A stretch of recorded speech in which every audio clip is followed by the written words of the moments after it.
Before we get into this week's true crime story, it's my 1-year birthday, anniversary, whatever you call it. I've been doing these weekly true crime roundups for a full year now, which is a crazy milestone. Tiny, but still crazy, because when I first started this series during lockdown, I didn't realise it was going to be weekly, and I didn't realise that I was going to start a small community of people who watch, engage, and like my content. So if that's you, make sure you give this a thumbs up, and welcome back to the anniversary with me, Yinka Bokinni, your bite-sized true crime tales told in 10 minutes. And we are not here to talk about me. We are here to talk about a case. This week marks 19 years since Milly Dowler went missing. She was 13 and from Surrey. She was reported missing by her parents when she didn't return home from school on March 21st, 2002. The events that happen next are shocking, they are heartbreaking, and we're going to put 10 minutes on the clock and tell you the facts. Welcome to the anniversary. Shwa-na-na-na, shwa-na-na-na, shwa-na-na-na, shwa-na-na-na, shwa-na-na-na, shwa-na-na-na. Amanda Jane Dowler, known as Milly to her friends and family, was last seen just after 4 p.m.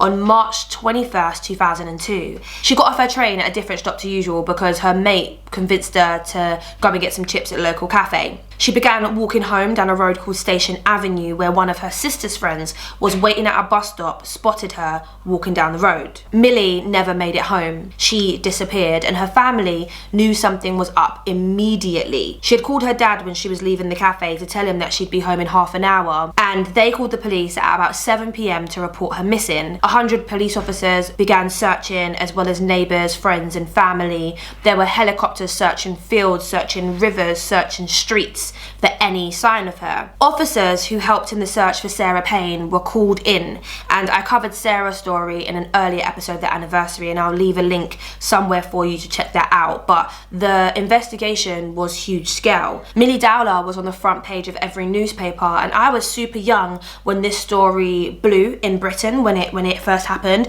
but I remember her face. I remember them searching for her and trying to find her. They did appeal after appeal, trying to get Milly to either come home safely or appealing to the person who they thought had her to let her go. There were 4,000 calls within the first 2 weeks of the investigation, but one thing that the investigators did have to go on is the fact that there was CCTV on Station Avenue, the road that Milly was walking down on the day that she disappeared. Of course, a human being doesn't just evaporate, they don't melt into the ground. They can't just not exist. They were there and then they're not there. Something had to have happened to them. And the craziest thing about this CCTV was that Milly was never picked up on it. It was a super sunny day. It was 2002. The CCTV wasn't on and popping. It wasn't proper. But even when they had enhanced it, Milly was not on that CCTV. And at first they thought, okay, maybe it just missed her, but that wasn't possible. So they kind of deduced that she went missing before she hit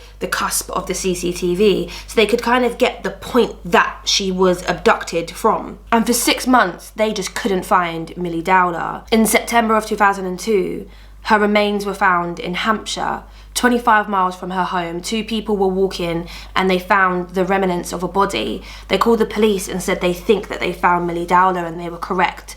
She had been killed by strangulation. The police offered a £50,000 reward for any information that led them to Milly's killer, and her funeral was held a year to the day that she went missing. But again, the leads weren't leading for the investigators. Her story stopped being front page of the newspapers, and it seems that the public forgot a little bit about Milly Dowler. But the team working on solving her murder didn't actually wind down, and there were never less than 50 officers working on the Milly Dowler case. From the circumstances of her body, they determined that it was left in the woodlands the week of her disappearance, that she had been dead all this time. They also determined that that wasn't the murder site, that she was killed elsewhere and she was brought to the woodlands. And it took 20 months after her body was found for the police to get the break in the case that they had been hoping for.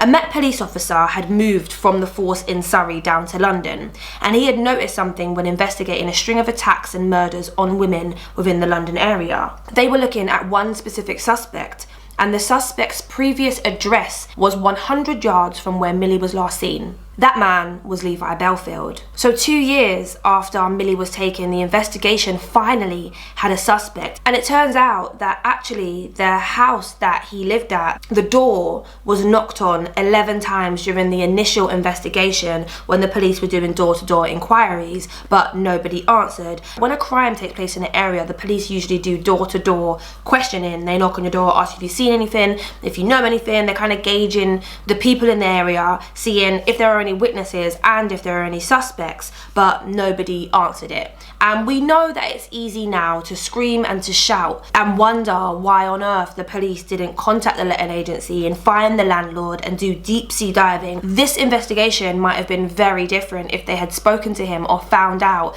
that he was in the area at the time she disappeared, but we'll never know. Maybe they would have knocked on the door and he would have been like, nope, didn't see anything. Oh, nope, I didn't see anything. And they would have shut the door and then never thought of him again. Or maybe he would have given something away and it wouldn't have taken 2 years to coin him as a suspect. By the time Levi Bellfield came under the Surrey police's radar, he was already a suspect in 2 murders in southwest London. The span of his crimes works a bit like this. There was a girl called Marsha Louise McDonnell. She was 19 years old and she was beaten over the head with a blunt instrument in Hampton in February of 2003. This is the year after Milly was killed. She was attacked shortly after she got off a bus and began walking, and she died in hospital 2 days after being admitted. Amelia Delagrange was hit around the back of the head with a blunt weapon in Twickenham in 2004. She'd gone out on a night out. I think she had fallen asleep on the bus or something, and then gotten off at a later stop and started to walk across Twickenham Common to go home, where she was attacked. And then Kate Sheedy was 18 and she was run over as she crossed the road near an entrance to an industrial estate in Isleworth on the 28th of May in 2004. She survived, but she suffered multiple injuries and she spent several weeks in hospital. She managed to call the police after being run over twice, which is just unbelievable. But she did survive. She made a full recovery and she remembered quite a lot about the man who attacked her. She remembered that the car was a people carrier, that it was white, it had a broken mirror, and she remembered a little bit about what the man behind the wheel looked like. And that's when the police were able to link, in those spate of murders and attempted murders, the van. By 2005, Met Police thought they had their man when it came to Levi Bellfield and the attacks that he was inflicting on women over in London. But in Surrey, the police in the case of Milly Dowler were only just beginning. This man was sweating during his police interview. The police did find his partner at the time and they questioned her, and she was actually the break that they needed in the case. The address that they were staying at on Station Avenue, 100 yards away from where Milly Dowler went missing, the house was actually empty at the time. But on the day that Milly went missing, Levi was MIA. Usually his partner knew where he was all the time, but he was missing. He got back to the flat that they were house sitting at about 10 or 11 o'clock in the night with fresh clothes, not the ones that he wore in the morning. He woke up between 3 and 4 a.m. and decided to go back to the home, 24 Collingwood Place, and he wanted to go back there to have a lie-in. The day after that, he moved the family out of the flat randomly, even though they still had a few months left on their lease.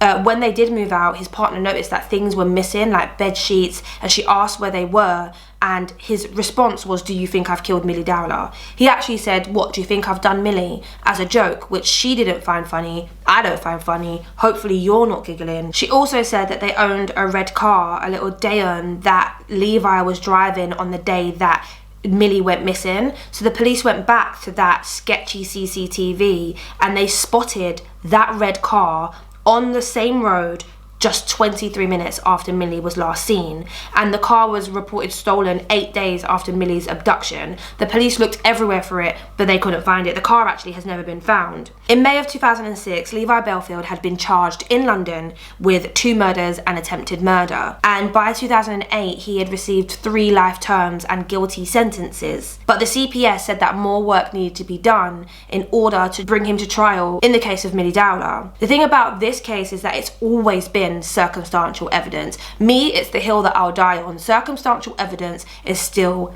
evidence.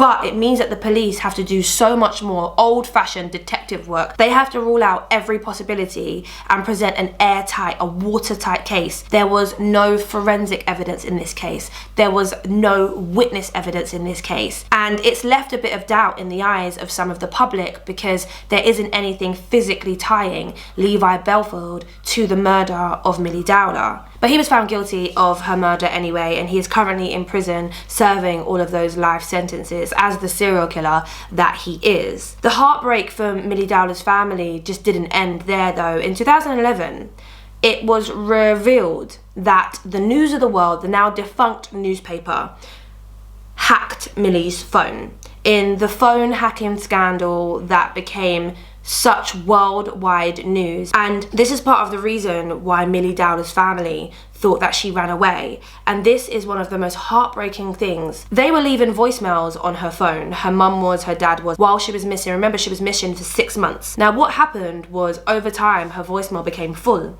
because of course she wasn't checking her answer machine, but her parents would still call. One day, her mum called and the voicemail went through and she was able to leave a message.